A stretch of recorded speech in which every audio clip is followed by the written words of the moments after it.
Our human expectations determine the output of our lives.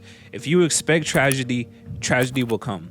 If you expect success, then success will come. Today, I want to talk about how to use your current conditions to achieve a greater level of success in your life through your faith. Yo, what is good, y'all? It's your boy, Paul Bernard II. I go by PB. I've been a full-time content creator and entrepreneur for the last 5 years.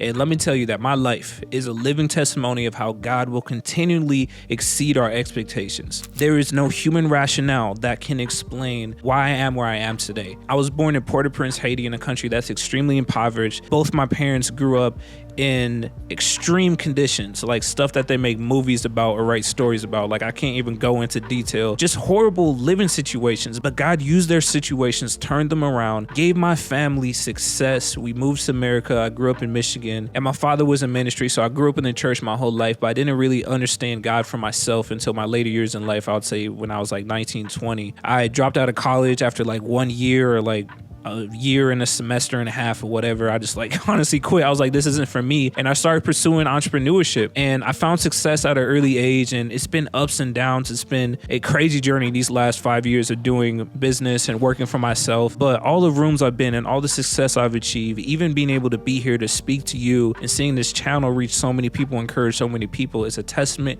of the Lord in my life. And if I would have held back and not partnered with the Lord in his vision over my life, then who knows where I would be? Who knows if these people on this channel right now would be encouraged? Who knows if the success that I've achieved in business, if I wouldn't have been able to create the impact for my clients and for the people who have been affected through my businesses. So I want to talk about initiative, and I want to talk about diligence and expectations and everything around that category. This is coming from Ecclesiastes chapter 11. So I love Ecclesiastes because it's written by Solomon. Solomon is my favorite character in the Bible, and he's just full of wisdom. Like, I'm telling you, like, his words, they have so much wisdom in it. So Ecclesiastes 11, starting in verse 4. He who observes the wind will not sow, and he who regards the clouds will not reap. As you do not know the way the spirit comes to the bones in the womb of a woman with child, so you do not know the work of God who makes everything. So what is he saying here? He's basically saying that if you wait for perfect conditions, or you wait for everything to go your way to actually go out and live your faith, then you will never ever reap the benefit of faith itself. Faith is the substance of things hoped for, the evidence of things not seen. So literally, it's walking out technically blindly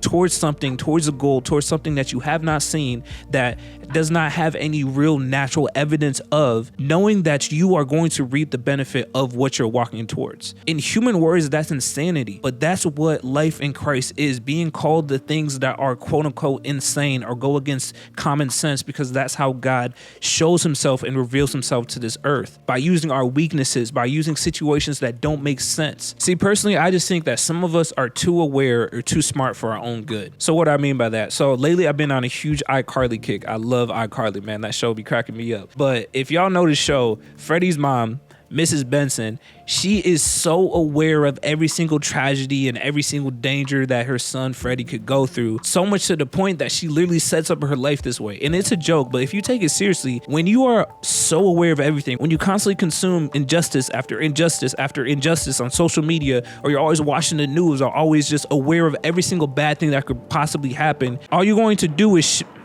come on, man.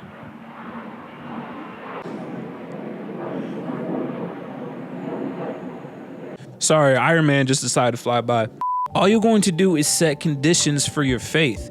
Why did Jesus say that the kingdom belongs to the children? Because if you know kids have this type of relentless faith where they just take on risks based on their personal beliefs. So when you have knowledge and wisdom of the Lord and who he is, you can jump at things and attack things, even though the conditions may not make sense, even though there may be danger involved, or there may be the possibility of failure, or the possibility of humility. When you know that even though the natural circumstances may not make sense, because you have a relationship with the one who owns the natural and exudes supernatural ability, there is nothing that you cannot overcome. So how is this actually done? The point is that we need to adjust our expectations, and we do that by growing knowledge. So I want to define knowledge biblically, because in the world, knowledge means accumulating as much facts as you can. If you have a PhD, you're extremely knowledgeable. If you know a lot about a lot of different categories, you're knowledgeable. But broken down in this biblical term, knowledge is understanding truth. And what is truth? Truth is God. So the more that you understand God, the more knowledge that you have. Proverbs 2 verses 1 through 6.